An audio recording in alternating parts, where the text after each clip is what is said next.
falar agora sobre o problema da regência verbal, um dos pontos mais importantes da língua portuguesa. Ela vai dar uma abertura, inclusive, para a própria análise sintática. É, portanto, muito importante, você deve se dedicar a esse estudo, que vai ser realmente muito útil para outros pontos que nós vamos analisar aqui. A regência verbal, de um modo geral, seria o problema da dependência entre as palavras. Dependência essa trazida geralmente por uma preposição. Então a gente vai associar, para o que nos interessa aqui, a regência verbal com o emprego das preposições.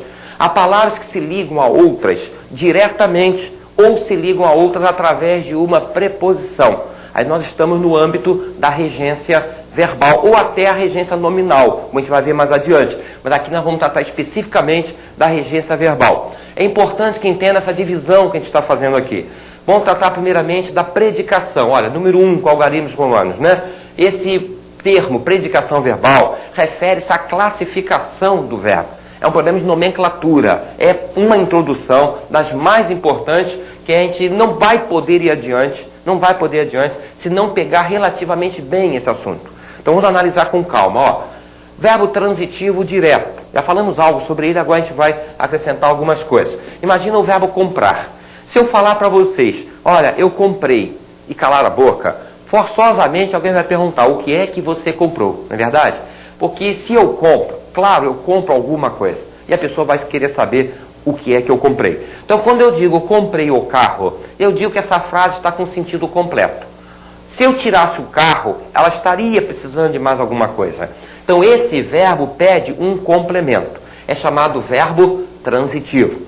Como o seu complemento une-se a ele diretamente, não há o auxílio de uma preposição, eu vou dizer que esse verbo é um verbo transitivo direto e a coisa comprada, usem sempre o particípio, tá? Ó, cadê a coisa comprada? Localizou? Se diz que é o objeto direto nessa frase aqui. Então o verbo é transitivo direto e o carro atua como objeto direto. Às vezes, como você vai ver nessa segunda frase ali, estou dando frases pequenininhas, né? De repente você pode ter uma frase enorme, né? Você faz a pergunta e sai procurando da mesma maneira, até localizar. Localizou a coisa comprada, você tem o objeto direto. Então vejam bem, comprei o. O complemento agora não é um substantivo como carro. O complemento agora é um pronome oblíquo, né? Aquela palavrinha que pode servir de complemento verbal. Então quando eu digo comprei o, este o que está na realidade substituindo a palavra carro, esse o eu vou dizer que é um objeto direto, é a coisa comprada. Ó, quem compra, compra alguma coisa, você procura, cadê a coisa comprada, você localiza, é aquele o, se diz que o é o objeto direto, e o verbo é um verbo transitivo direto. Antes de analisar o transitivo indireto, olha o que eu coloquei aqui no quadro, ó. O pronome o e o pronome lhe. A regência verbal, falei, tem uma abrangência muito grande, né? Então o emprego do o e o emprego do lhe, nós vamos estudar também dentro da regência verbal. O pronome o, que quer dizer ele, é um pronome pessoal oblíquo, atua como complemento verbal. O pronome o na oração vai significar sempre alguma coisa ou alguém. Uma coisa muito simples, mas importante, tá? Você pega a frase e vê se pode fazer a troca. Alguma coisa, ou então alguém. Então o o estaria sendo empregado devidamente. E ele vai atuar como objeto direto. Olhem bem, o o nunca é objeto indireto. Quando ele é complemento do verbo, que é o mais comum, ele vai ser objeto direto. Porque para objeto indireto, nós temos o pronome lhe. Ambos são pronomes de terceira pessoa, né? Ambos. Mas o pronome lhe vai atuar como objeto indireto e ele significa geralmente a alguém. Pode até significar alguma coisa, mas é mais raro. Geralmente ele aparece representando pessoa, né? Então vamos ficar com isso. O lhe nós vamos trocar por a alguém. E ele vai atuar sempre como objeto indireto. Quando eu digo sempre, é quando ele é o complemento verbal. Ele não pode ser objeto direto. Então isso aqui é muito importante, porque se o verbo for transitivo direto, o seu complemento será o. Se o verbo for transitivo indireto com a preposição a, pedindo a preposição a, nós vamos usar o pronome lhe. Olhem bem essas frases aqui então. O transitivo indireto é, por exemplo, o verbo gostar. Vamos se perguntar? Quem gosta, gosta de alguma coisa. Notou? Você usa um de. Você usa uma preposição na própria frase que você cria ali. Ó, quem gosta, gosta de. Aqui em cima, quem compra, compra alguma coisa. Não apareceu preposição? Então, ó, quem gosta, gosta de alguém, eu tenho a preposição de, o complemento se liga de maneira indireta ao verbo gostar, ou seja, precisou do auxílio da preposição, então eu tenho o chamado objeto indireto, e o verbo se diz transitivo indireto. Nesta frase eu não poderia usar o ler, porque o verbo pede a preposição de, não pede a preposição a. Então não digam eu lhe gosto, que é uma construção viciosa que a gente deve evitar. O lhe entra numa frase quando a preposição a é exigência do verbo, não outra preposição qualquer. Olha ele aqui, obedeço-lhe sempre. Por que eu pude usar aqui o objeto indireto lhe? Porque esse lhe quer dizer a alguém. O verbo obedecer pede a preposição a. Você obedece a alguém. Daí eu dizer obedeço-lhe. Não se pode misturar, hein? Se você falar eu lhe vi ontem na festa, está cometendo um erro. Porque você vê alguém, você não vê a alguém. Nesse caso, então, eu teria que dizer eu o vi ontem na festa. Se for uma mulher, eu a vi ontem na festa. Porque eu falo o aqui, claro, vale para a. O, a, os e as. E o lhe também para o plural, não é isso? Olha agora a junção das duas coisas. O chamado verbo transitivo direto e indireto ao mesmo tempo. Mandei o relatório ao diretor. Há verbos que pedem dois complementos. Aí você pergunta ao verbo, ó, quem manda alguma coisa a alguém. Procura, cadê a coisa mandada? Você localiza o relatório, chama-se objeto direto. A quem? Qual é a pessoa que vai receber? Ao diretor, olha, com a preposição. Então esse segundo complemento nós chamamos de objeto indireto. O verbo se apresenta com dois complementos. Você tem o chamado verbo transitivo direto e indireto. Pois bem, se eu for trocar aqui, isso vai nos ajudar, hein? O objeto direto e o objeto indireto pelos pronomes oblíquos, o que nós teríamos? Olhem bem, vamos trocar o relatório? Eu diria mandei-o, com aquele tracinho, né? Ao diretor. O o estaria no lugar de o relatório. Se eu for trocar o diretor, eu diria mandei-lhe o relatório. O lhe, o objeto indireto, pode entrar ali. E às vezes você pode trocar os dois, hein? Os dois. Olha só o que eu teria. Mandei-lhe, que é a contração de lhe com o. É pouco raro em português, mas você pode contrair o pronome lhe com o pronome o. E até outros pronomes oblíquos, tá ok? Aqui nós temos o verbo intransitivo. A quarta classificação de verbo se diz verbo intransitivo, que é o verbo que não é transitivo. Olha o in aqui. O in quer dizer não. O in quer dizer não. Então esse verbo não é transitivo. Ou seja, ele não pede complemento. Ele é um verbo meio perigoso, viu? Vamos tomar cuidado, que as pessoas confundem esse negócio de ter complemento ou não ter complemento com uma outra coisa que eu vou explicar aqui nessa segunda frase especificamente. Vejam bem, quando eu digo que a criança sorriu, o sujeito, a criança, quem sorriu? A criança sorriu, o ponto. É lógico que o sorriu não pede mais nada. Eu tenho um verbo de sentido completo, a frase não exige mais nada, isso já é uma frase, portanto eu tenho um verbo intransitivo. Esse aqui é perigoso, tomem bastante cuidado. Ó, ele foi à feira. Se nós tentarmos tirar o à feira, o sentido fica prejudicado. Ele foi. Notaram que se eu disser ele foi, notem bem, gente, eu não tenho um texto não, mas é uma frase solta. Ele foi. Que verbo eu tenho aí? Você deve ter pensado, verbo ir, lógico que a frase está aqui, mas eu tirei o à feira. Esqueçam aquela frase ali. Se eu disser ele foi, pode ser o verbo ser e pode ser o verbo ir, né? Porque a palavra foi tanto pode ser como ir. E aí? Então eu preciso do à feira. Nesta frase, na realidade, eu precisaria, né? Quando eu digo ele foi à feira, o à feira não é considerado um objeto. Ele não é um complemento do ato de ir. O ato de ir não pede um complemento, um objeto resultante da ação, como comprar. O objeto resultante da ação é o carro. O que houve aqui foi uma indicação do lugar, hein? Cuidado. Ó, ele foi à feira. É o lugar aonde ele foi, então eu vou dizer que a feira é um adjunto adverbial de lugar. Esta frase com o verbo ir não possui objeto nem direto nem indireto. Embora eu precise usar o adjunto adverbial, eu sou por eliminação forçado a dizer que ele se trata aqui de um verbo também intransitivo. Então vamos gravar uma coisa muito importante? verbo acompanhado apenas do adjunto adverbial tem que ser considerado verbo intransitivo. Agora vamos falar do verbo de ligação.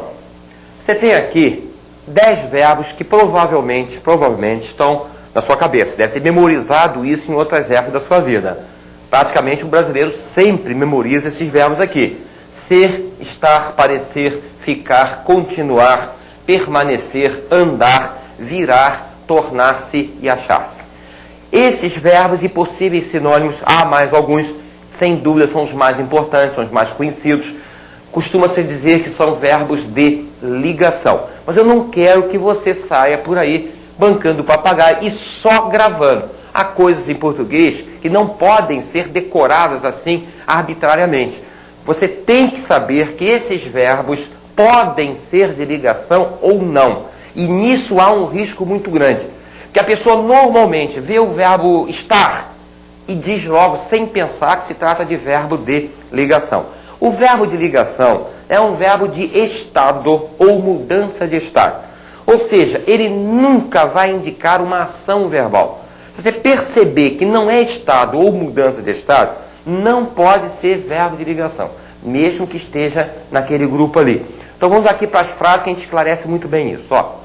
Ela está doente. Apareceu o verbo estar. Aí você tem o sujeito da oração. Ela. Eu poderia dividir aqui o sujeito ela e o predicado está doente. Aí você olha, a palavra doente, que é um adjetivo, está qualificando o sujeito, não é verdade? É uma palavra colocada dentro do predicado, que se refira diretamente ao sujeito. Pode ser uma qualidade, um estado, uma característica, ou seja, pode ser um adjetivo, como poderia até ser um substantivo, que estivesse em relação com o sujeito. Nesse caso, eu vou dizer que aquilo ali é um predicativo do sujeito e o verbo de ligação está ligando o predicativo ao sujeito. Ele não tem um valor significativo, ele não é um verbo de valor marcante dentro da frase, ele é um verbo de estado, simplesmente, e ele faz a ligação entre o predicativo e o sujeito da oração. Nesse caso, sim, o verbo estar, que é da relação, e está acompanhado de um predicativo, eu vou dizer que é verbo de ligação. Comparemos com essa frase aqui. Ela está em casa.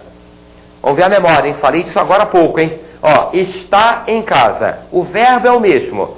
Pelo menos é o verbo da relação. Em casa, por acaso, é qualidade do sujeito ela? Em casa se refere diretamente ao sujeito? Em hipótese alguma, né? Em casa dá uma ideia de quê, meus amigos? Em casa dá uma ideia de lugar. É o lugar onde ela se encontra, né? Então, se é lugar, eu vou dizer que é um adjunto adverbial de lugar. Ora, o que nós falamos agora há pouco, hein? Se o verbo está acompanhado apenas de um adjunto adverbial, e não tem objeto do lado dele, não tem, né, um complemento do lado dele, e tem o adjunto adverbial, eu só posso dizer que é um verbo intransitivo. Cuidado, aqui ele é de ligação, porque ele tem o predicativo. Aqui ele não é de ligação, ele é intransitivo, porque ele não tem o predicativo. Essa frase aqui já deu dúvida a muita gente. Ela voltou doente. A pessoa vê o predicativo e diz que se trata de um verbo de ligação. Primeiro, o voltar não se encontra na relação, não é sinônimo de um daqueles ali, e o voltar indica uma ação. Quem volta não pratica uma ação. Se é verbo de ação, não pode ser verbo de ligação. O verbo voltar é um verbo intransitivo. Eu posso até tirar a palavra doente dali. Ela voltou, se já tem sentido na frase. É um verbo intransitivo acompanhado de um predicativo do sujeito. Qualquer verbo pode ter um predicativo junto dele, gente. Não é só o verbo de ligação que pode ter predicativo, não, né? Qualquer outro verbo, o intransitivo, o transitivo direto, todos eles podem ter pertinho deles um predicativo do sujeito. Na realidade, o verbo de ligação está oculto, né? Ela voltou e está doente. Mas eu não posso levar em conta o verbo oculto ali. Me ajuda a entender que o doente é um predicativo. Mas o verbo da oração é o voltou e é um verbo intransitivo. Um exemplo de um verbo menos conhecido como verbo de ligação. Achar-se. Observem, virar e tornar-se são verbos sinônimos. O tornar-se tem um pronome já no infinitivo. O achar-se também. Esses dois aqui são verbos pronominais. Eles só são verbos de ligação quando eles são conjugados com o pronome. Um exemplo com achar-se, ó. A casa acha-se vazia. Você só vai dizer que se trata de verbo de ligação se o verbo achar-se for sinônimo do verbo estar. Tá bom? Tem que ser trocado pelo estar para que ele seja verbo de ligação. A casa está vazia. Nessa situação você vai ver, vazia é o predicativo do sujeito, o verbo da oração é acha-se, é um verbo de estado, que significa estar, e eu vou dizer que esse se, ó, vamos analisar esse se aqui, olha, esse se aqui, uma outra análise, nós não tínhamos visto ainda, né? Esse se é parte integrante do verbo. Parte integrante do verbo. Ele pertence ao verbo. O verbo é pronominal. Então, esta frase tem verbo de ligação porque eu tenho um verbo sinônimo do estar, com essa análise que nós fizemos, tá bom? Depois dessa introdução, nós vamos observar determinados verbos que são problemáticos. Tem mais de uma regência, por exemplo, o verbo assistir, o aspirar e o visar, esses três que nós estamos colocando aqui no quadro. São verbos, portanto, especiais, que a gente tem que analisar com muito cuidado. O verbo assistir, por exemplo, tem esses 4 sentidos aqui. Dependendo disso, ele vai ter a preposição ou não. Vejam bem, assistir o doente. Com esse sentido, ou seja, dar assistência, amparar, auxiliar, eu usei o verbo como transitivo direto. Pode ver, sem preposição.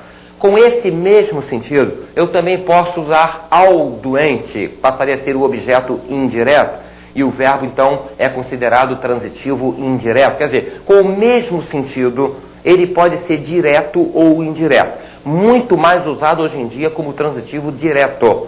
Porém, não pode ser dada como errada essa regência com a preposição a.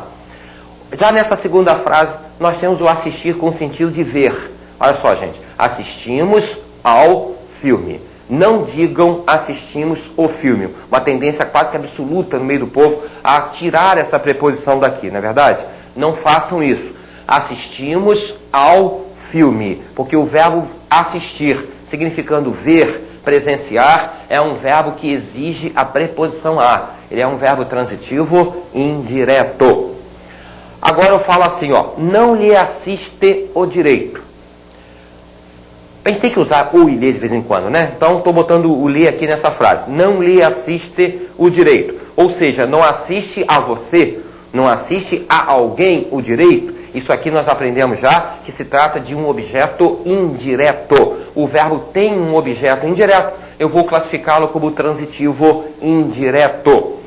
Um detalhe, o direito é o sujeito da oração.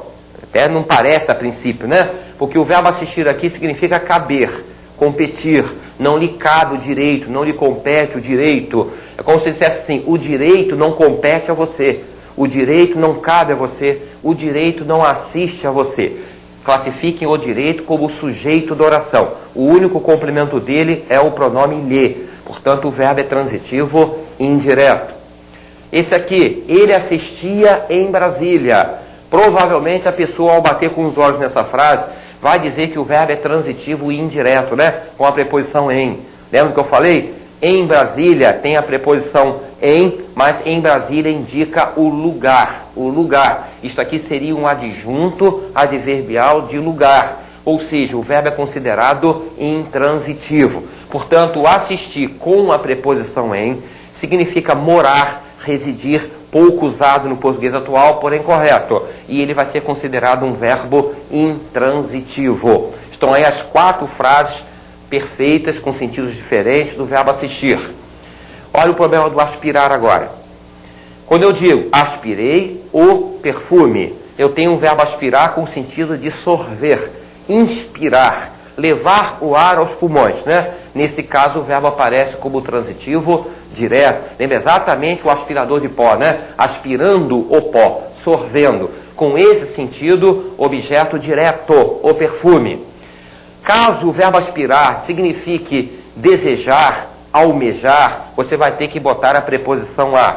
Aspirava ao sucesso. Erradíssimo, aspirava o sucesso. Se você falar assim, aspirava o sucesso, você estaria passando a ideia de estar cheirando, estar inspirando, sorvendo o sucesso. coisa que seria absurda, né? Então, com o sentido de almejar, desejar, você tem um verbo transitivo indireto, olha o detalhe, com a preposição a. Obrigatória a presença da preposição a.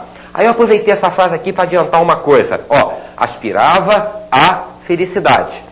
Se eu trocar ao por a, eu teria o quê? Esse a aqui seria a preposição que o verbo existe, né? Aspirava a alguma coisa. Esse o seria o artigo que acompanha a palavra sucesso, tá? Eu tenho a palavra ao. Se eu trocar sucesso por felicidade, a palavra a seria a preposição que o verbo exige e, ao mesmo tempo, um a que seria o artigo definido da palavra felicidade. Então, nesta frase aqui, você diria que ela está certinha, não tem erro nenhum. Aspirava à felicidade. Não está faltando um outro a? Eu poderia ter colocado o a do lado. Não poderia? Como eu fiz ali, ó. Aspirava ao sucesso. Eu posso chegar aqui e escrever um a. Aspirava à felicidade. Só que não se escreve assim em português. Em português não existe a felicidade. O que nós vamos fazer? Já que eu passei a pronunciar apenas um a, eu vou ter que indicar de alguma maneira que ali existem, na realidade, dois as. Lembra disso, né? O que a gente faz? A gente coloca um acentinho, né? Esse acento ali seria um acento agudo invertido, né? Esse acento virado assim para o outro lado é o acento grave. O acento grave ou o acento indicativo de crase. Só com esse acento a frase vai estar correta. Se eu tirar o acento, eu cometo ao mesmo tempo um erro de regência verbal e de crase, que aí os dois pontos se identificam, tá ok? Sendo masculino, você diz ao. Sendo feminino, você diz a, porém usa o acento de crase. Não pronunciem a, por favor, tá? Não está vendo um a só? A pronúncia certa, aspirava à felicidade. Pronúncia de um a só, mas eu vou marcar essa união através de um acento grave. Nós cairíamos então num outro ponto, que é o ponto de crase, que vai seguir esse ponto de regência. A palavra visar, o verbo visar, tem três possibilidades ali de construção. Eu digo assim, visei o documento. Significa o quê? Rubricar, pôr o visto. Visei o documento. Com esse sentido, ele aparece como verbo transitivo direto. É simples, é só memorizar esse sentido dele. Posso falar também que eu visava o alvo. Ou seja, visar o alvo seria mirar, olhar fixamente. Com esse sentido, ele também é um verbo transitivo direto. Agora veja esse outro aqui.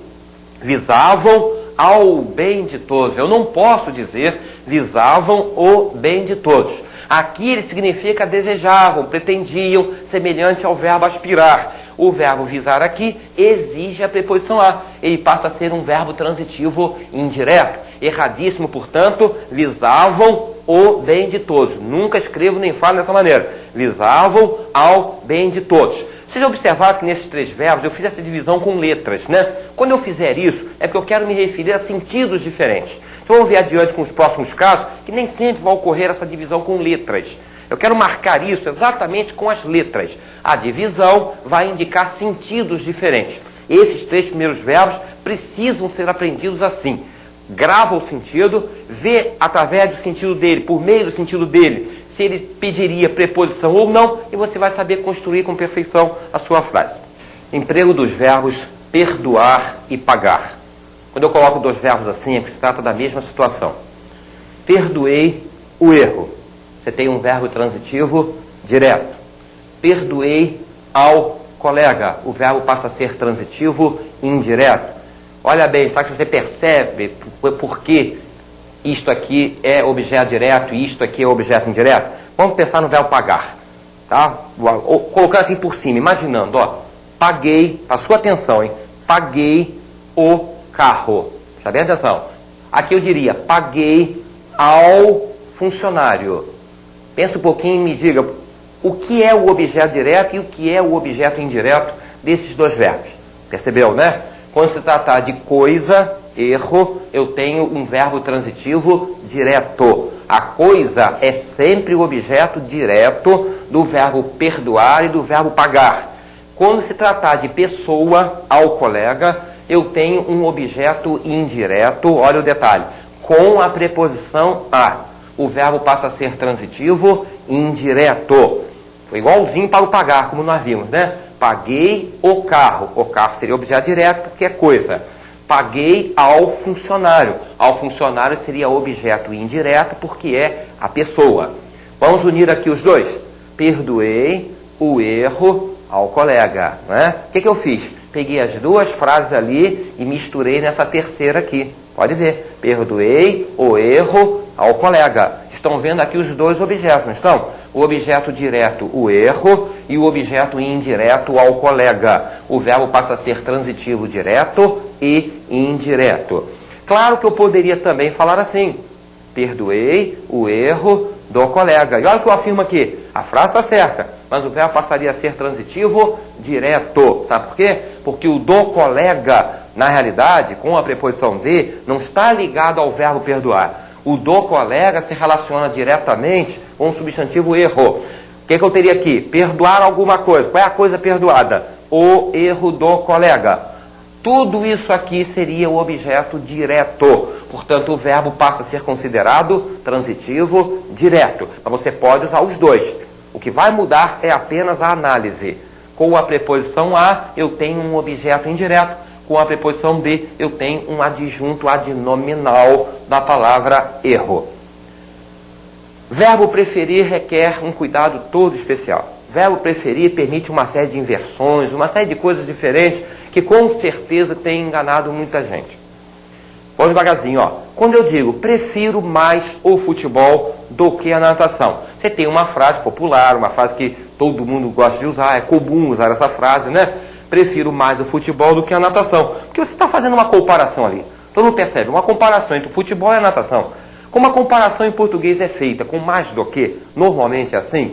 Por exemplo, ela é mais bonita do que a irmã. Mais do que. Ele corre mais do que um coelho, né? Mais do que. O povo pegou o verbo preferir, sentiu a ideia de comparação e uniformizou. É uma coisa até lógica, né? E uniformizou. E passou a dizer, prefiro mais o futebol do que a natação. Só que essa construção não é considerada perfeita. Ó, entre parênteses, é errada. Essa frase está errada, a regência está errada. Por quê? O verbo preferir, gente, não admite nenhuma expressão de intensidade. Vamos riscar aqui, ó.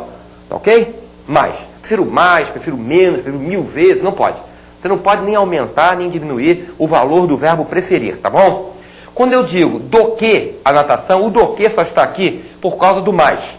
Então nós não vamos aceitar também o do que. Vamos riscar também o do que. Né? Na realidade, o verbo preferir pede dois complementos. Ele é normalmente um verbo transitivo direto e indireto, mas com a preposição a. Tá? Você diria assim, preferir alguma coisa a outra. Olha a construção certa agora. Prefiro o futebol à natação, com acento de crase. Prefiro o futebol à natação. Objeto direto, o futebol, é a coisa preferida. Objeto indireto, a natação. Com a preposição a mais o artigo, deu origem ao acento. Não é isso? Essa frase corrigiu a primeira. Mas eu posso, de repente, inverter. Eu posso falar assim, prefiro a natação ou futebol. Nada me impede de colocar o objeto indireto primeiro. A frase continua certa porque ela tem dois objetos, um direto e um indireto. Então ela está perfeita. Às vezes a inversão é mais violenta ainda. Você às vezes pega o a natação, coloca antes do verbo. Eu podia ter escrito aqui também, a natação antes do verbo. Prefiro o futebol. Ou pegar o futebol e colocar aqui, o futebol, prefiro a natação. Tem que ter muita atenção para ver se ele está com os dois objetos. Um tem que ser direto e o outro tem que ser indireto com a preposição a. Não pode haver dois diretos nem dois indiretos. Tem que tomar cuidado com isso. Essa frase aqui também é perigosa. Prefiro futebol à natação. Geralmente a pessoa desavisada olha que não tenha estudado esse assunto, né? Olha isso aqui e diz que está errado porque estaria faltando, na verdade, o acento de crase. Deve ter pensado isso. Deve estar faltando aqui o acento de crase. Observe uma coisa. Essa primeira frase, essa segunda frase aqui. Prefiro o futebol à natação. O que é esse o? Não é o artigo definido que acompanha o substantivo futebol? O que é um a craseado? Não é a preposição a mais o artigo definido a, o artigo que acompanha a palavra natação? Quando eu escrevo prefiro futebol sem o artigo, eu não posso colocar o artigo aqui. Curioso isso, né? O verbo preferir tem essa característica, tá? Eu não posso dizer prefiro futebol a natação, botar o acento de crase. Essa palavra aqui não pode ter o acento. Não usei o artigo aqui, eu não tenho o artigo a diante da palavra natação. Então fala para mim aí rapidinho, o que é esse a? Acertou, né? Esse a é a preposição que o verbo exige. Quem prefere alguma coisa a outra. Seria um erro, portanto, de regência e ao mesmo tempo de crase, colocar um acento aqui, um acento grave antes da palavra natação. Caso muito especial que requer realmente bastante cuidado. O verbo proceder e o verbo implicar. O verbo proceder é um verbo, nesta frase aqui, um verbo transitivo indireto. Que é a frase que me interessa do verbo proceder, que é aquela que poderia dar alguma dúvida para você, né?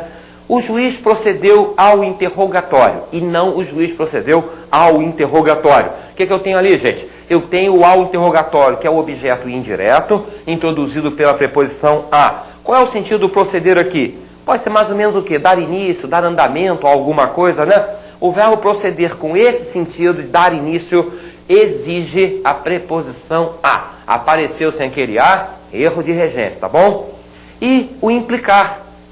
Implicar é um verbo transitivo direto quando significa acarretar, pressupor. Cuidado, que há uma tendência hoje a botar uma preposição em que não existe. E isso não implica em desrespeito, não usem essa preposição. O verbo implicar, significando acarretar, pressupor, não admite a preposição em. Ele é um verbo que pede objeto direto. O objeto direto dele é a palavra desrespeito. Aí alguém já está pensando, peraí, você deve ter se enganado. E o a você? Não seria o outro objeto? Aí o verbo teria que ser o quê? Um verbo transitivo direto e indireto? Muita gente pensa isso. Isso não implica desrespeito. Pois bem, se eu parar ali, a pergunta que eu vou fazer vai estar calcada nessa palavra. Desrespeito a quem? Esse a aqui se liga ou liga a palavra você, a palavra desrespeito, não ao verbo implicar. Desrespeito a quem? Nesse caso, gente, o a você é um termo de oração conhecido como complemento nominal. Portanto, o verbo só tem um objeto, que é a palavra desrespeito, o seu objeto direto. O importante disso tudo, realmente, é você saber que não pode entrar a preposição em, quando o verbo implicar significa acarretar, pressupor. Nós temos agora o caso desses 5 verbos, avisar, prevenir, informar, certificar e cientificar, que tem um problema em comum. Avisei-o do perigo.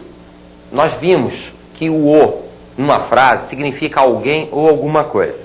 Como aqui se trata de pessoa, eu vou falar o seguinte, avisar alguém. Né? Dá para ver que o é pessoa. Então, quem avisa, avisa alguém de alguma coisa.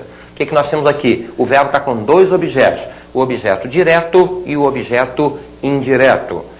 Mas eu posso construir assim também. Avisei-lhe o perigo. Ora, o lhe é a alguém. O lhe é pessoa, nessa frase, portanto, a alguém. Como é que eu faria então? Quem avisa, avisa alguma coisa a alguém. Houve a troca, perceberam, né? A pessoa passou de objeto direto para indireto. E a coisa passou de objeto indireto para objeto direto. Se eu quiser, eu posso usar um substantivo aqui. Avisei o menino do perigo. Avisei ao menino o perigo. A gente está sempre alternando o e lhe para reforçar bem essa ideia do emprego do o e do lhe. Um como direto e um como indireto. Agora vejam bem essa frase. Avisei-lhe do perigo. O que salta aos olhos? Que eu tenho o lhe e tenho o do perigo, ou seja, eu tenho 2 objetos indiretos. Esses verbos não podem ter 2 objetos indiretos. Eu vou dizer que essa frase está errada. Fiquem bastante atentos. Caso apareça o lhe ou ao aluno, ao menino, algo dessa maneira, você encontrando depois a preposição de, você necessariamente vai ter uma frase com erro de regência, tá bom? Vamos pegar o informar também, para dar exemplo com outro verbo, né? Dei com avisar, vamos dar com informar. Isso que eu falei para o avisar, na realidade, vale para os 5. Mas aqui eu quero acrescentar uma ideia. Mas vejam bem. Informei-o de que era tarde. Será que está certo? Perguntamos, né? Vamos perguntar? Quem informa? Informa alguém de alguma coisa. O alguém está ali, que é o o. Esse de que era tarde, na realidade, é o segundo complemento. Não é verdade? Informar alguém de alguma coisa. A frase está certa. Eu tenho o objeto direto e eu tenho o objeto indireto, começado pelo de. Mas veja bem como é que é o objeto indireto ali. Diferente, né? De que era tarde. Ou seja, de que era tarde. Eu tenho aqui um verbo. Na realidade, esse objeto indireto é oracional. Dá para perceber? Eu tenho a primeira oração, informei-o. O objeto direto já está aqui dentro. A segunda oração, de que era tarde, atua como objeto indireto do verbo informar. A regência está certa, mas eu tenho um caso especial aqui de objeto indireto oracional. Eu posso até, como a gente vai ver em aula depois de análise sintática, já adiantar uma coisa. Essa oração aqui é só fazer uma adaptação no nome, quer ver só? Não é objeto indireto do verbo informar? Eu posso dizer, é uma oração subordinada, objetiva, indireta. Só fazer uma adaptação do nome. Objeto indireto. Como ele é oracional, eu vou dizer uma oração subordinada, objetiva e indireta. E a frase está perfeita. Olha essa segunda frase aqui com informar. Informei-lhe que era tarde. Informar alguma coisa a alguém. A frase está perfeita também, né? Então o que eu tenho aqui? O objeto direto, a coisa informada, que era tarde. A quem? A ele, a alguém, que é o lhe. O lhe é sempre objeto indireto, como nós vimos, né? Quando atua como complemento verbal. Objeto indireto e esse complemento aqui, o objeto direto. Eu tirei a preposição. E o que você pode observar então também nesse objeto? Que ele também é um objeto oracional. Então que nome você daria para essa oração? Deve ter acertado, né? Ó, informei-lhe que era tarde. Objeto direto? Então eu vou chamar essa oração de subordinada, objetiva, direta. A gente aprende a analisar uma oração importante, né? Uma oração subordinada bastante importante. Esse terceiro caso, informei-lhe de que era tarde, tem o lhe, objeto indireto, e tem a oração objetiva indireta. Então tem o quê? Dois objetos indiretos? Essa frase tem que ser considerada errada. Antes de nós passarmos para o nono caso, deixa eu voltar para essa primeira aqui. Informei-o de que era tarde. Pode, em alguns casos, a preposição de, só a preposição de, não ser escrita nesse tipo de frase, tá? Quando o objeto indireto for uma oração, ou complemento nominal, que eu podia ter aqui também, uma oração completiva nominal, esse objeto indireto oracional, introduzido pela preposição de, pode ter essa preposição subentendida. Não é considerado errado. Informei-o que era tarde, tá? Mesmo que não apareça o de, você pode perfeitamente repor o de a hora que você quiser. Só façam isso quando o objeto indireto for uma oração. Eu não posso tirar o de daqui. Não posso. Só posso tirar se tratar de uma oração objetiva indireta ou uma oração chamada completiva nominal, que a gente vai analisar um pouco mais adiante. Um outro caso importante, o verbo chamar. Vocês estão vendo ali com dois sentidos distintos, né? Quando eu falo chamei-o ao escritório, eu tenho o sentido de pedir a presença de, convocar. Com esse sentido, o verbo chamar é transitivo direto. Ele exige objeto direto, que é o o. Podia botar um substantivo. Chamei o funcionário ao escritório. Então não digam nunca chamei-lhe ao escritório. O verbo chamar aqui significa qualificar, apelidar. Não tem nada a ver com o verbo de cima. É outro sentido completamente diferente. Chamei-o louco. Chamei-o de louco. Ora, quando eu digo chamei-o louco e chamei-o de louco, eu estou usando o verbo chamar como verbo transitivo direto. Qual é o sentido dele? Qualificar? Então vai ter que aparecer a qualidade. A qualidade está aqui, louco e de louco. Louco é um adjetivo. Louco é um adjetivo. Portanto, eu tenho aqui a palavra louco qualificando o objeto direto. O louco aqui não é o sujeito. Pode ver que o louco aqui é o objeto direto o. Pois bem, a palavra louco, que é o predicativo, pode aparecer com preposição, um predicativo preposicionado. Então a expressão de louco qualifica também o objeto direto o, e eu vou dizer que é um predicativo do objeto direto. No caso ali está preposicionado, o que quer dizer que eu posso usar essa preposição de ou não. Então nesse caso o verbo é considerado transitivo direto. Sempre fica uma dúvida, será que ele pode ser usado como objeto com objeto indireto? Será que ele pode ser também um verbo transitivo indireto? Se eu usei o lhe, é porque ele é transitivo indireto. É correto também usá-lo como verbo transitivo indireto. Está lá o lhe, que nós já aprendemos que é sempre objeto indireto. Então vamos lá, chamei-lhe louco. Agora a palavra louco qualifica o pronome lhe, o objeto indireto lhe. Eu vou dizer que isso aqui é um predicativo do objeto indireto, que é até uma coisa rara em português. Poucos verbos permitem isso. Chamei-lhe de louco. Agora o predicativo do objeto indireto ganhou a preposição de. A análise é a mesma. Objeto indireto e predicativo do objeto indireto. Cuidado, tá, gente? Não confunda isso aqui. Esta frase especificamente, muita gente confunde mesmo. Chamei-lhe de louco. Tem gente que está errado porque vê o lhe e vê a preposição de. Aí confunde com aquele caso anterior. Avisei-lhe do perigo, que nós condenamos. Não é? Nós falamos que não pode ser dito avisei-lhe do perigo, que a frase teria dois objetos indiretos. Acontece que perigo naquela frase era um substantivo. Como eu tenho a palavra louco, um adjetivo, né? A palavra louco é um adjetivo, então ela não pode ser objeto. Se ela é adjetivo, ela atua aqui como predicativo do objeto indireto. Esta frase está perfeita, porque ela não está com dois objetos indiretos. Elas têm um objeto indireto e o predicativo do objeto indireto. Portanto, as 4 construções com o verbo chamar são corretas. O verbo responder tem aqui também duas situações distintas. Respondi que iria. Objeto direto. Notaram aí que é uma oração, né? Ó, que iria. Essa oração aqui é o complemento do verbo responder. O verbo responder vai ter como objeto direto sempre a resposta dada. Olha só o sentido, gente. O que iria é a própria resposta que eu dei, aquilo que saiu da minha boca, né? Então, quando é a própria resposta, você tem o objeto direto e você vai considerar esse verbo um verbo transitivo direto. Quase sempre o complemento dele vai ser oracional, como eu fiz aqui. É diferente aqui embaixo, ó. Parecido, porém, não é a mesma coisa. Respondi a carta com acento de crase. Quer dizer, isso aqui é um objeto indireto. Carta e palavras semelhantes, carta, bilhete, telegrama, algo assim. Carta é algo que eu tenho na minha mão, preste atenção, para a qual eu vou dar uma resposta. Carta não é a própria resposta, né? Aquilo que saiu da minha boca, não. Carta, eu vou ter que pegar a carta e dar para ela uma resposta. Daí eu ter um objeto indireto. Olha com o masculino como é que eu faria. Respondi ao telegrama, respondi ao questionário, ao bilhete, tá bom? E respondi à carta com acento de crase. Sempre vai ser objeto indireto. Os verbos esquecer, lembrar e recordar são transitivos diretos. Então se deve falar assim: esqueci o compromisso. Objeto direto ou compromisso.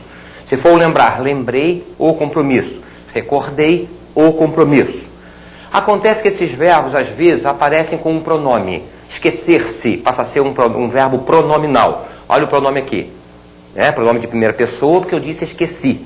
Então ele passa a ser um pronome de primeira pessoa. É o verbo esquecer-se, verbo pronominal. Olha que diferença na pergunta. Quem esquece, esquece alguma coisa, ou compromisso. Quem se esquece de alguma coisa. Está aqui, do compromisso. Botou o pronome, aparece a preposição de, obrigatoriamente. Eu passo a ter um verbo transitivo indireto. O que não pode ocorrer, que tem a preferência nacional, diga-se de passagem, esqueci do compromisso. Tome bastante cuidado, que isso está enraizado na língua do dia a dia. As pessoas realmente tropeçam nessas duas coisas, misturam as duas frases, né? Esqueci do compromisso. Essa linguagem descontraída que nós usamos no nosso dia a dia, você não pode levar em conta para uma prova. Ela não é considerada uma norma culta, um linguajar culto. Dizer esqueci do compromisso. Essa frase tem que ser dada como errada. Porque ninguém esquece ou lembra ou recorda de. Tá bom? Você vai falar então, esqueci o compromisso, objeto direto. Esqueci-me do compromisso com objeto indireto. Mas nunca esqueci do compromisso, lembrei do compromisso. E temos essa construção aqui, que você deve estranhar bastante, que ela não é realmente do nosso dia a dia. Essa construção aqui, essa frase está correta, tá? Essa construção aqui é estritamente literária. A gente não usa isso por aí. Alguns escritores gostam muito de construir a frase dessa maneira. Por exemplo, o Machado de Assis foi um escritor que usou bastante esse tipo de construção. Aí eu quero perguntar a você, aproveitando essa frase aqui. Esqueceu-me o compromisso. O que você acha dessa análise que eu fiz aqui? Ó, um objeto indireto e um objeto direto, não é? Aparentemente é isso. Acontece que o problema está exatamente aí. Uma questão de análise sintática envolvendo isso aqui provavelmente derrubaria uma boa parte dos candidatos. Isto aqui, ó, objeto direto e objeto indireto, é o que aparentemente a gente vai ter que assinalar numa prova. Mas não é não. Isso aqui, na verdade, não é objeto direto. Você acha? Pensa um pouquinho. Acertou se você pensou, ó, que isso aqui é o sujeito da oração. Não parece, né, gente? Isso aqui é o sujeito da oração. Como? Como é que o compromisso pode esquecer alguém? A pessoa pensa, né? Absurdo, né? Um compromisso esquecendo a pessoa é considerado objeto indireto nessa frase. Acontece que o compromisso atua como sujeito da oração, mas ele não tem esse sentido. Seria absurdo o compromisso esquecer alguém. Esta frase você pode entender, se quiser, o mesmo sentido da de cima. Aí que está a dificuldade. Esqueci o compromisso. Esqueceu o meu compromisso. Agora nós está certinho, ó. O compromisso atua como sujeito, a pessoa atua como objeto indireto, mas provavelmente quando eu coloquei a frase, você pensou que estava certinho, que seria objeto direto. Todo mundo passa por isso. Quando em sala de aula a gente mostra um negócio desse, a pessoa normalmente não percebe. Por que, gente, não percebe? Porque isso aqui não é uma coisa do dia a dia. Então é bastante compreensível que a pessoa não note isso na primeira vez. Esqueceu do compromisso, então, é uma frase perfeita, repito, estritamente literária, e ela quer dizer mais ou menos a mesma coisa da frase de cima, tá bom? Estamos lá ali o verbo custar. O aluno custou a entender a lição. Provavelmente, se eu não tivesse escrito aqui que ela está errada, como ocorreu agora há pouco, se eu não tivesse escrito aqui errada, você olharia essa frase e não encontraria nela um erro. Não é verdade? Vamos reconhecer. É uma frase natural, né? A gente fala isso toda hora. Não é uma frase que agrida o nosso ouvido. Não é uma frase até agradável, né? Mas você não vai usar essa frase, não. O aluno custou a entender a lição. Numa prova, ela está condenada. O verbo custar, quando está seguido de infinitivo, o problema é esse. Entender um verbo no infinitivo não pode ter a pessoa como seu sujeito. A pessoa não pode custar nada. O verbo custar, com esse sentido aqui, o seguido do infinitivo, eu não posso ter a pessoa como sujeito. Na realidade, o verbo custar ali significa ser difícil, ser custoso e não demorar. O erro é usá-lo no lugar do verbo demorar. Aqui caberia o verbo demorar. Então, o verbo custar, que não significa demorar, o verbo custar significa ser custoso, ser difícil. Aí a gente pergunta assim, o que é difícil? O que foi difícil? O que foi custoso? Você diria logo, né? Entender a lição. A quem que foi difícil? Ao aluno? Então, ó, ganhou a preposição a? Na realidade, meus amigos, o aluno, ou a pessoa, né, no caso, não pode atuar como sujeito, e sim como objeto indireto. A pessoa é sempre o objeto indireto do verbo custar. Verbo custar quando está seguido de infinitivo. Agora, quero que você observe bem essa frase, para a gente treinar mais uma coisa que nós já tínhamos falado antes. Ó. Custou ao aluno entender a lição. O que você vê de especial nesse sujeito, hein? Entender a lição. O que você vê de especial? Ah, percebeu, né? O sujeito aqui é uma oração. Notaram que o sujeito do verbo custar é um verbo? Entender a lição? Que nome você daria para esse sujeito aqui? Um sujeito oracional. Então seria o quê? Uma oração subordinada, subjetiva, né? Antes nós tínhamos visto a objetiva direta, a objetiva indireta. Agora apareceu aqui uma oração com o valor de sujeito. O que é que custou ao aluno? Qual foi a coisa que custou ao aluno? Custou ao aluno entender a lição, o sujeito da oração. Então essa construção aqui está perfeita e recusem sempre essa construção em que a pessoa aparece como o sujeito do verbo custar. Os verbos ajudar, presidir, satisfazer, são verbos indiferentemente transitivos diretos e indiretos indiferentemente. Pode atuar como uma coisa ou como outra. Ó, satisfiz o regulamento. Eu posso falar também, satisfiz ao regulamento, indiferentemente. Posso falar, ajudei o rapaz ou ajudei ao rapaz. Presidi a reunião sem o acento de crase ou presidi a reunião com o acento de crase. Os verbos amar, estimar, adorar, louvar, abençoar e semelhantes são verbos que indicam sentimentos, né? Transmitem a ideia de sentimentos. são verbos normalmente transitivos diretos. Uma tendência popular a botar uma preposição a indevidamente. Estimo o colega e não estimo ao colega. Então, a princípio, esses verbos não podem ser usados com a preposição a. Eles são verbos sempre transitivos diretos. Mas há determinadas palavras especiais para as quais a gente tem que chamar a atenção. A palavra Deus, por exemplo, principalmente a palavra Deus e semelhantes, Deus, Criador, Senhor, palavras desse campo semântico, permitem uma preposição a. A preposição a que você vê diante de uma palavra desse tipo não é obrigatória. Você pode dizer amo Deus, embora hoje quase sempre apareça com a preposição. Amo a Deus. Então, a Deus não pode ser considerado objeto indireto, uma vez que o verbo amar e todos esses aqui são sempre transitivos diretos, não é verdade? Então, se eu digo amo a Deus, eu tenho na realidade um objeto direto, que o complemento do verbo amar é o objeto direto, não o indireto. Então, eu vou ter que dizer que isso aqui é um objeto direto. Aí você nota que apareceu aquela preposição, que eu não vou dizer que está errada por causa da palavra Deus.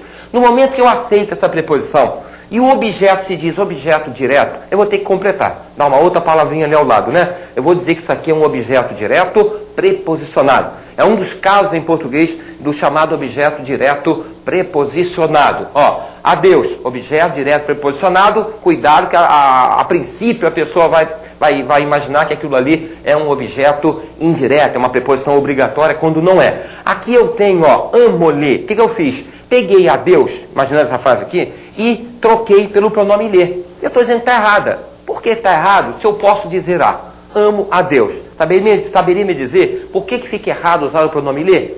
Fica errado porque o lhe só pode entrar na função de objeto indireto. Não é porque eu tenho a preposição a que eu vou poder botar o lhe. Então você pode deduzir o seguinte: todos esses verbos aqui, e semelhantes, que existem dezenas em português, né, muitos outros verbos indicam sentimentos, você não pode, para esses verbos, usar o pronome lhe. Eles não aceitam o pronome lhe. Amo-lhe, estimo-lhe, algo assim, você vai dar a frase sempre como errada.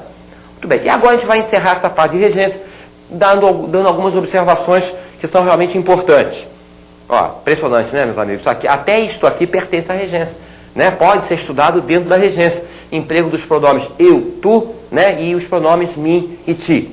Eu e tu são pronomes que atuam sempre na função de sujeito. Eles são pronomes pessoais retos. Eu, tu, portanto, você vai aceitar na frase esses dois pronomes quando eles atuarem como sujeito da oração. Caso a palavra que você quer colocar ali não seja o sujeito da oração, devem aparecer os pronomes mim ou ti, ok? Ó, da função de complementos, de um modo geral. Objetos, adjuntos, adverbiais, quer dizer, termos passivos, né? Que a gente chama, de um modo geral, de complementos. Isso aqui resolve o problema, quer ver só? Ó, isto é para mim. Vai ver se não resolve o problema, ó. Isto é para mim, um pontinho. Ora, o verbo está aqui, o sujeito é o isto. Então eu não posso pensar na palavra eu, né? Isto é para mim. Isto é para eu fazer. Eu acrescentei um outro verbo. Agora eu tenho duas orações. Isto é, está aqui o seu sujeito. Agora, fazer, não pode ter na frente dele o pronome mim. Porque eu estou percebendo que quem vai fazer sou eu. Então, quem vai fazer? Eu. Se você percebeu isso, a palavra que vai aparecer aqui tem que ser eu ou tu, se você trocar, né? Isto é, para tu fazeres. Tá bom? Você vai ter que usar eu ou tu, porque eles estão atuando ali na função de sujeito da oração. Esta frase aqui, um pouquinho mais delicada, mas a gente vai resolver aplicando exatamente aquilo ali. Nada restou entre mim e ti. Vamos analisar essa frase? Qual é para você o sujeito? Acertou, se pensou no nada, né?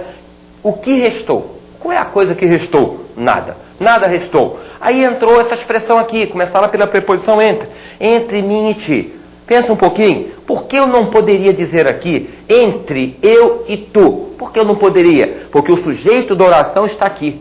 Então, como a palavra que eu vou colocar na expressão não atua como sujeito da oração, nenhuma delas atua como sujeito, eu não posso usar eu e tu. Eu devo usar mim e ti. Nada restou entre mim e ti, e não nada restou entre eu e tu. Tá? Você pode até trocar, fica até estranho, né? Porque a gente está acostumado a usar o pronome mim na frente. Nada restou entre ti e mim. Pode botar a palavra você. Nada restou entre mim e você. Nada restou entre você e mim. O que você não pode usar aqui é eu e tu. Emprego de onde e aonde. Usa-se o advérbio onde, quando o verbo da oração pede a preposição em. Quem está, está em algum lugar. O onde já quer dizer em algum lugar. A preposição em está implícita, tá? Então, ó, onde estamos? Perfeita construção. Nessa segunda frase, você tem o verbo ir, tá? Quem vai, vai a algum lugar. O verbo ir exige a preposição a. Então, você pega esse a e coloca na frente do advérbio onde. Você tem essa combinação de preposição mais advérbio. Aonde iremos. Nunca onde iremos. Que estaria faltando a preposição que o verbo exige. Olha essa outra. Não sei aonde você quer chegar. Essa frase está certa porque o verbo dessa oração é o chegar. Quer chegar, né? E você não chega em algum lugar, hein? Você chega a algum lugar. O verbo chegar pede a preposição a. Daí, ó, não sei aonde você quer chegar. Ficaria errado onde você quer chegar. Uma outra observação que a gente pode fazer é sobre o verbo transitivo indireto, que não vai, em hipótese alguma, para a voz passiva.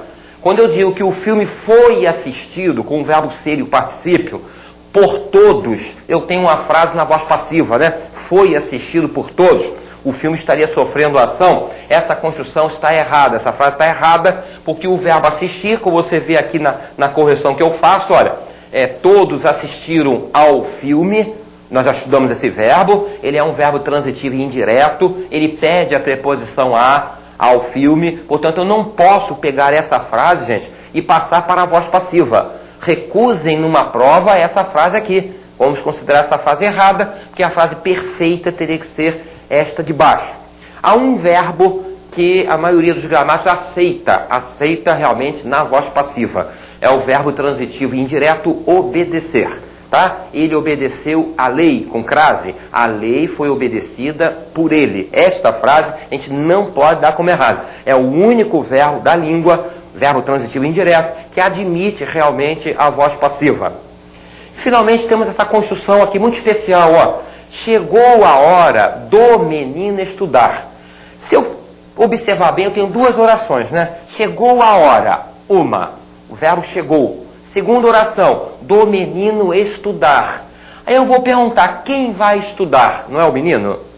Não é o menino? Só que eu peguei a preposição de e uni ao artigo. Então, forçosamente, do menino teria que ser considerado o sujeito do verbo estudar. Só que sujeito não é termo preposicionado. Não é verdade? Eu não devo escrever dessa maneira. Eu devo corrigir para chegou a hora de o menino estudar, fazer a separação. Que ao perguntar quem vai estudar, eu vou responder o menino. Esse de está ligando as duas orações. Está unindo ali a oração que tem um infinitivo, né, a essa oração inicial. Mas o sujeito aqui é o menino. E aqui em cima eu deveria entender que o sujeito da oração é do menino. Há algumas discordâncias entre autores, tá? Em torno disso. Há até quem aceite já esta construção aqui. Em um concurso público é preferível observar isso, que essa separação deve ser feita, tá? Mas, de qualquer forma, repito, há quem já hoje em dia defenda também essa construção. Vamos dizer, então, que é realmente preferível separar a preposição de do artigo. Aí a frase fica indiscutivelmente correta.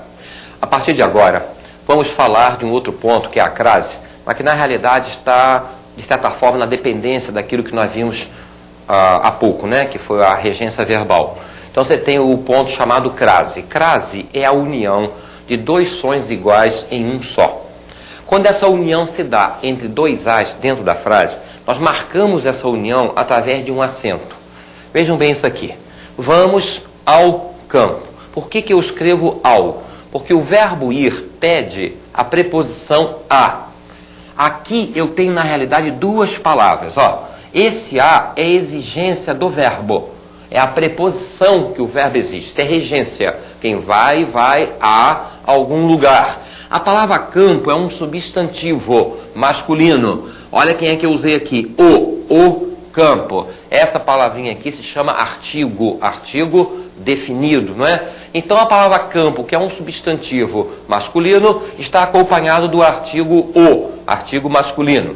Se eu trocar a palavra campo pela palavra praia, que é uma palavra feminina, Se eu trocar a palavra campo pela palavra praia, que é uma palavra feminina, evidentemente eu vou ter a no lugar do o. Isso é bem simples de perceber, né? Então eu poderia ter isso, né? Ó, o a é a exigência do verbo. E a palavra a é o artigo que acompanha o substantivo praia, que é feminino.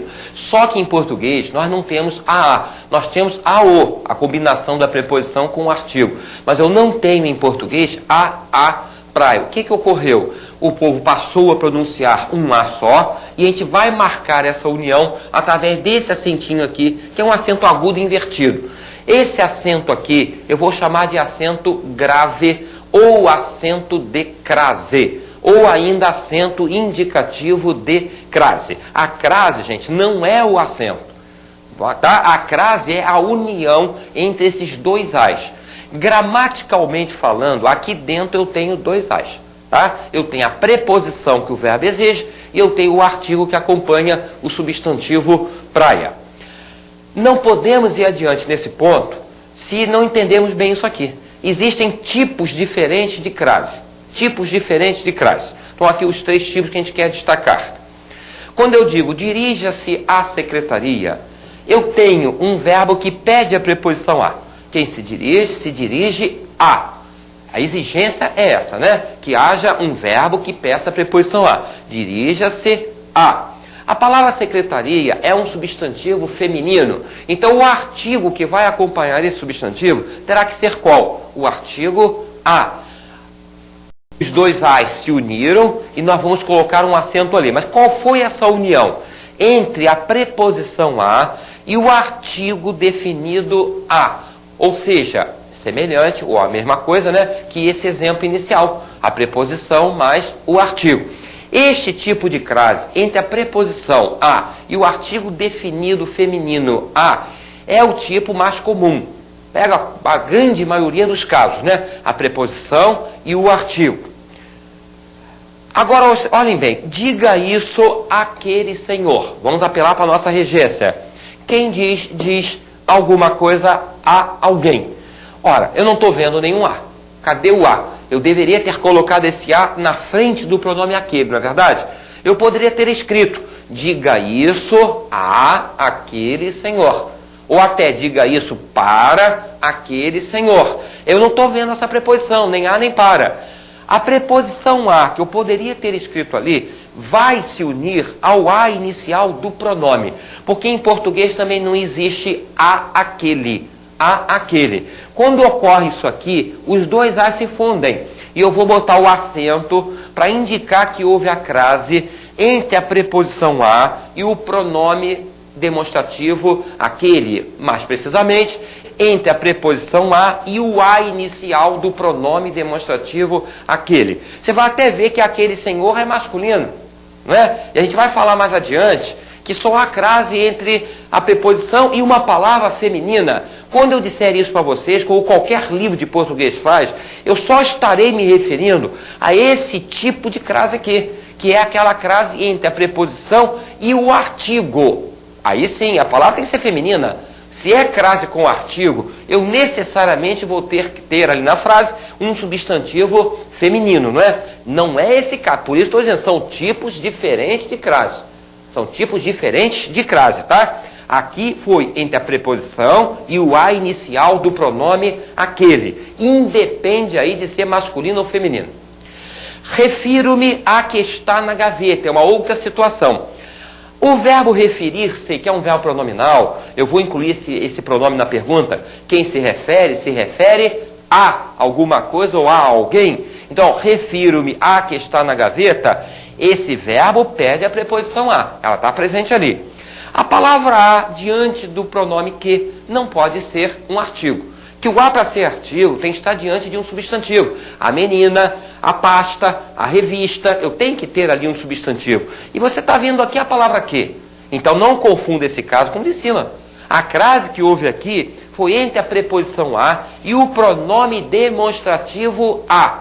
Esse pronome é sinônimo de aquela. Olha só, gente. Refiro-me àquela E esse aquela teria crase, eu cairia nessa frase aqui, não é? Refiro-me àquela que está na gaveta. Se eu posso dizer aquela, é que a palavra a não é artigo. Essa palavra é o pronome demonstrativo a, que é sinônimo de aquela. Então, qual foi a união? A preposição a mais o pronome demonstrativo a. São, portanto, 3 casos distintos que a gente tem que ter realmente na cabeça para poder ir um pouquinho mais adiante, tá bom? Vamos usar agora 2 macetes que vão ajudar você a compreender um pouquinho melhor o fenômeno da crase. Com nomes comuns. Primeiro macete. Dirija-se à secretaria. Uma frase que nós vimos agora há pouco, estou voltando para ela. Dirija-se à secretaria. Você pega a palavra secretaria, que é um substantivo feminino, é um nome comum, troca por um masculino qualquer, tá? Não é sinônimo, coloca um masculino qualquer, desde que a frase tenha sentido. Dirija-se à secretaria, dirija-se ao escritório, ao mercado, ao banheiro, qualquer situação vai aparecer ao. Fez a troca, apareceu ao, você vai para a frase e coloca o acento de crase. Primeiro macete. Vamos tentar aqui. Encontrei a revista. Você troca encontrei o jornal. Você nunca diria encontrei ao jornal. Encontrei o jornal. Sinal de que esta palavra não pode ter o acento de crase. Esse a é somente o artigo que acompanha a palavra revista. Ela candidatou-se a vereadora. Isso é um verbo especial. Isso é uma situação que ocorre com esse verbo em especial. Ela candidatou-se a vereadora. Se você pegar a regência, você vai ver o seguinte. Quem se candidata a. Você sente que ela pede a preposição a. Essa palavra pede a preposição a. Vereadora é uma palavra feminina, é um substantivo feminino.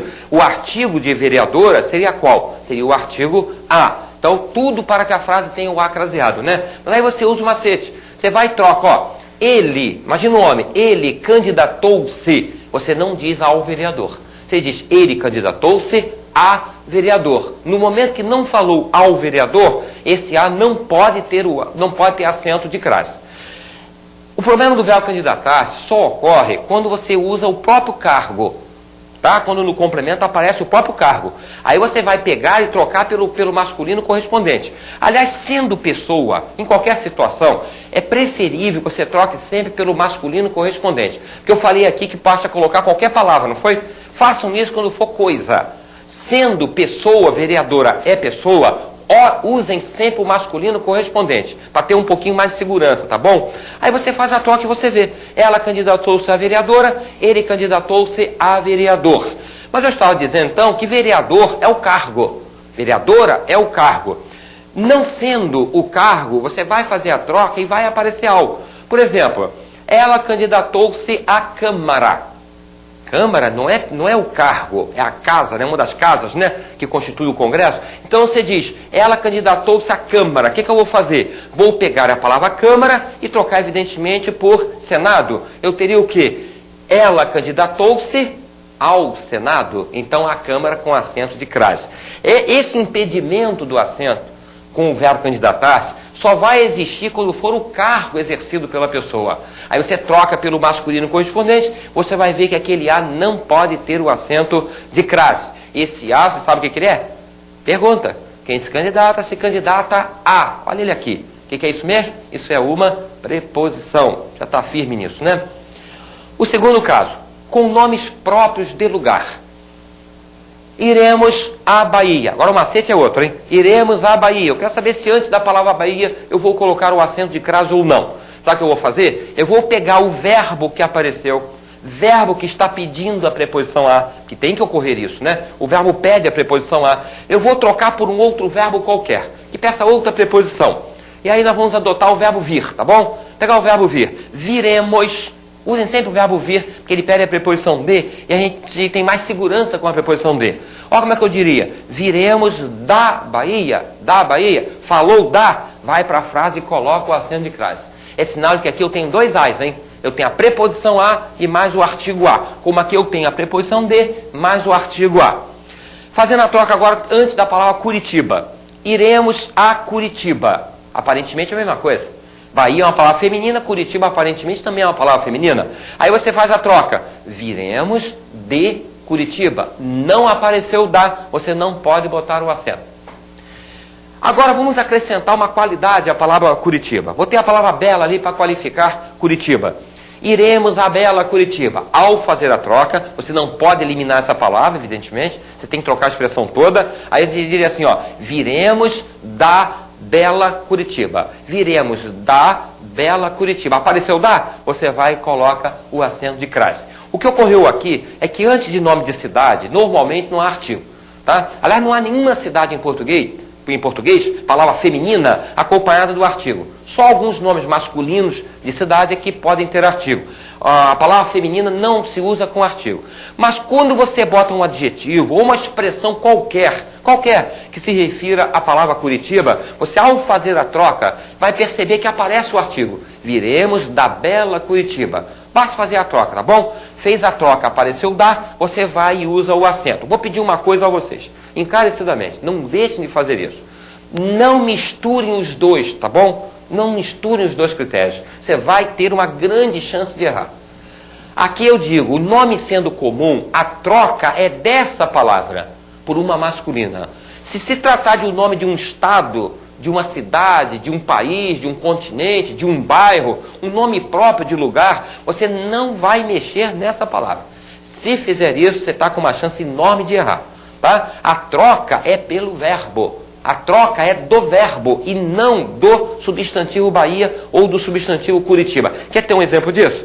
Imagina que você esteja numa prova fazendo, iremos a Curitiba. Tá? Topou com essa frase. Aí você embaralha isso tudo aí, você esquece mais ou menos o que eu falei, aí você estima em trocar a palavra Curitiba. Você vai ter que pensar numa palavra qualquer. Aí você pensaria, digamos, Portugal. Tá? Aí você vai fazer a troca. Iremos a Portugal. Maravilha. Você deu uma sorte imensa. Que você foi logo em cima de uma palavra, você se lembrou de uma que não te daria problema. Agora imagina se você, na hora da sua prova, ao tentar trocar Curitiba, você lembrasse, digamos, de Chile. Aí você trocaria, iremos ao Chile. Olha o problema arranjado aí. Iremos ao Chile. Você vinha correndo para cá e tacava acento, né? Iremos ao México. Iremos ao Brasil. E por aí afora. Então, dependendo do nome que você colocar aqui, vai ser ao. Então, não façam essa troca. Façam a troca do verbo, que aí te dá uma segurança absoluta, tá bom? Vamos falar agora dos chamados casos obrigatórios de crase. A gramática fala em casos obrigatórios, casos facultativos e casos proibitivos. Há 5 situações de uso obrigatório. Com a palavra hora, quando ela significa o momento em que acontece alguma coisa. Nesse tipo de frase, cheguei às 3 horas. Uma frase bem simples, uma frase do nosso dia a dia, né? Observa que a palavra hora pode não aparecer escrita. Cheguei às 3. A palavra horas está subentendida. Continua com acento. Se for o numeral uma, também vai ganhar acento. Cheguei a... O a sozinho, não é o verbo haver, não. Cheguei a 1 hora. Esse a deve levar também o acento de crase. Como eu falei que a palavra hora pode ficar oculta, deixa eu aproveitar e encaixar aqui então para vocês esse caso de palavras ocultas diante de uma palavra masculina. Ó, só há crase antes de palavra feminina, não é? Clara ou oculta. Então, só há crase antes de palavra feminina, mas vamos entender aí, esse tipo de crase vai ser aquele com o artigo. Se há exigência da palavra feminina, eu estou me referindo à crase que existe entre a preposição e o artigo. Excluam aquele problema do aquele. Não misturem os dois. O aquele é masculino sim, mas o acento lá não é com o artigo, tá? Então você tem, ó, usava um chapéu a Napoleão. Vamos dar logo o exemplo com a palavra masculina, né? Usava um chapéu a Napoleão. Napoleão é nome de pessoa, é homem, portanto é uma palavra masculina, né? Usava um chapéu a Napoleão. Mesmo sendo masculino, eu estou usando o acento. Por quê? Porque está subentendido aqui, nitidamente, a palavra moda. Usava um chapéu a moda Napoleão. Se eu escrevesse a palavra moda, ó, usava um chapéu à moda Napoleão, o que eu teria? Eu teria a palavra moda pedindo um acento de crase antes, porque se eu trocasse por uma outra qualquer, daria ao. Usava um chapéu ao estilo Napoleão. Ora, como a palavra moda aqui estaria pedindo esse A craseado, no momento que eu tiro a palavra moda, o A continua com acento. que ela está ali. Eu só não quis escrevê-la, mas ela está ali, tá bom? Então a palavra moda, e nós vamos ficar apenas com essa palavra, que é a palavra que nos interessa realmente, tá? As outras são palavras como rua, estrada, avenida, que podem também estar ocultos, tá bom? Mas normalmente não vão aparecer numa prova que nós cairíamos num certo regionalismo. Uma rua de uma determinada cidade. O elemento que mora numa outra cidade não pode conhecer aquela rua, né? Então, em prova, geralmente aparece a palavra moda. É uma palavra que pode, então, ficar subentendida. Ela vai aparecer, olha, por exemplo, com nomes que indicam alimento, né? Quando você fala assim, um bife à parmegiana, né? A região de Parma, quer dizer, há uma menção a uma determinada região, você subentende, a moda de. Aí, um caso desse, é obrigado também a botar o acento de crase. Você dizer, por exemplo, digamos, uma outra, um churrasco a Osvaldo Aranha, quando então houver também a menção a uma pessoa qualquer. O que você entende? A moda Osvaldo Aranha, alguém com esse nome que fez um determinado tipo de churrasco, ou algo assim, acabou ficando, né? Então a palavra moda muitas vezes está realmente subentendida. Percebeu isso, a frase então pode ter ali, vai levar o acento de crase. O próximo item agora, gente, fala das locuções, a crase nas locuções. Locução é o grupo de palavras que funciona como uma só. Você pode ter uma locução adjetiva, por exemplo. Você fala assim, era um dia de festa. Esse de festa você entende um dia festivo. Então, o de festa é uma locução adjetiva. Estou trabalhando muito. Você tem o estou trabalhando, um verbo auxiliar e um verbo principal. Você tem uma locução verbal. Nós vamos atentar para essas três locuções que existem aqui, que vão ser iniciadas por um A. Olha só o que vai ocorrer. As chamadas locuções adverbiais. Saímos apressadamente. Fiz isso para a gente poder comparar e você entender direitinho o que é uma locução adverbial. Quando eu digo saímos apressadamente, você tem a palavra apressadamente que termina no sufixo mente. Palavra derivada de outra, terminando em mente, é sempre um advérbio. Então, você tem no apressadamente a maneira como nós saímos. Nós saímos como? Nós saímos de que maneira? Você pergunta, a gente responde apressadamente. Isso é um advérbio de modo. Isso é um advérbio de modo. Eu posso pegar o advérbio apressadamente e escrevê-lo agora com duas palavras. Ó, saímos às pressas. Notem bem que não há mudança de sentido. O apressadamente e o às pressas têm o mesmo valor. A princípio, o às pressas então seria o quê? Seria um advérbio de modo. Só que eu tenho duas palavras. Então, gente, aqui eu não posso mais falar advérbio de modo. Eu vou dizer o que, já que são duas palavras? Locução adverbial de modo. Aí você observa que essa locução começa pela palavra as. A palavra pressas é um substantivo feminino. Quando a locução é formada por um substantivo feminino, você vai e usa o acento de crase. Não esqueça, o substantivo tem que ser feminino. Uma coisa muito importante aqui, que até torna esse item aqui um pouquinho mais difícil do que os outros, dentro do ponto, tá? Que você não tem aqui o recurso da troca, tá? Nesse caso, você vai ter que reconhecer que o às pressas é uma locução adverbial de modo. Perguntem, como? Respondeu com aquela expressão? Você tem uma locução adverbial de modo. São as de modo e as de tempo que normalmente aparecem nessas condições, tá? As de modo e as de tempo. Então, saímos às pressas. Não tentem trocar a palavra pressas por um masculino. Esse item 2 a gente tem que estudar à parte. Aquele macete que eu dei não vai funcionar aqui. Pode até ser, por coincidência, que você consiga fazer a troca e dê certo. Apareça ao ou aos. Mas eu não aconselho, que você vai em algumas situações tentar a troca e vai errar por causa disso. Tá bom? Tenta reconhecer pelo sentido e não é tão difícil assim não. Saímos como? Apressadamente. Reconheceu é o advérbio. O às pressas tem o mesmo valor dele. Então você vai e usa o acento de crase. Olha agora um outro tipo de locução que nos interessa dentro do ponto da crase. Vou fazer a mesma coisa, fazendo a comparação. Ó. Conversaram sobre política. Qual é a classe gramatical do sobre? Você provavelmente, como quase todos os brasileiros, você provavelmente deve ter na cabeça aquela relação de preposições, não é verdade? A, ante, após, até, com, contra. Lá no finalzinho da relação, você tem sem, sob, sobre e traz, né? Então, o sobre é uma preposição. O sobre só pode ser preposição. Mas você tem uma outra maneira um pouquinho melhor, um pouquinho mais racional, de você descobrir que aquilo ali é uma preposição. Olha o verbo, pergunta, quem conversa, conversa sobre. Essa palavra não é uma exigência verbal, então? Então nós vamos dizer que esse sobre é uma preposição. Para que serve uma preposição na língua? Para ligar duas palavras dentro de uma determinada oração. O conversar é o verbo, o sobre é a política, então a palavra sobre está fazendo a ligação entre as duas. Palavra de ligação chama-se preposição. Está lá a preposição sobre. Aí eu fiz essa troca, ó. Conversaram a respeito de política. Você acha que mudou o sentido? De jeito nenhum, né? O sobre e o a respeito de tem o mesmíssimo sentido, não é verdade? Então, ó, a respeito de, que eu sublinhei aqui, não está em substituição à palavra sobre. Sobre era uma preposição? Então eu tenho agora o quê? Três palavras com valor de preposição. A respeito de. Isso se chama locução prepositiva. A locução prepositiva que nos interessa é aquela que começa pela palavra a e termina pela palavra de, porque há outros tipos, tá? Então, olhem bem, começa pelo a, termina pelo de, no meio da oração, fazendo a ligação entre duas palavras, tá? Realmente com o valor de uma preposição.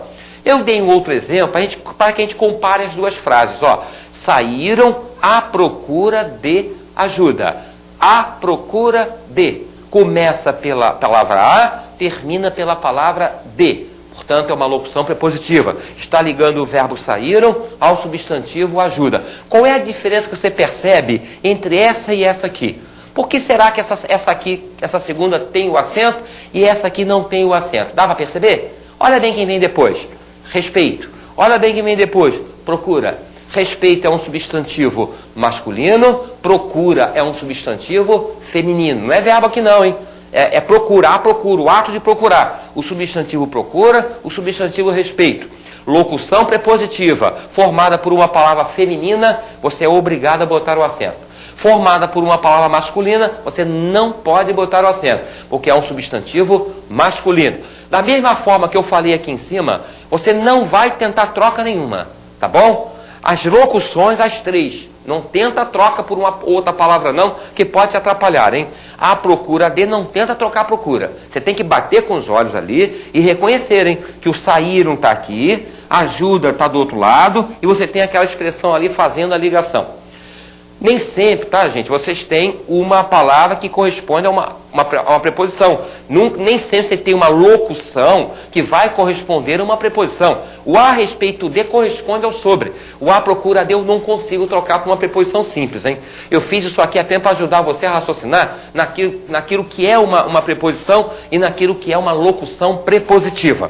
E finalmente nós temos isso aqui, ó, as chamadas locuções conjuntivas. Muito fáceis, porque são apenas duas em português, tá? Progrediremos à proporção que trabalharmos. Olha o grupo aqui. À proporção que.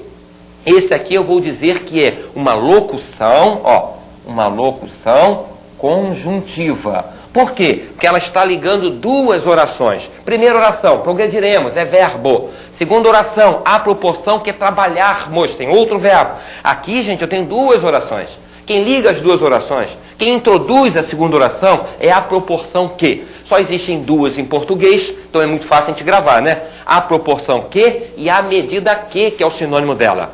Essas duas locuções, formadas por uma palavra feminina, proporção ou medida, vão ter esse a craseado, tá bom? Então, progrediremos à proporção que trabalharmos. Seria o terceiro tipo de locução. As adverbiais, as prepositivas e as conjuntivas. Assim, dessa maneira, a gente termina a nossa fita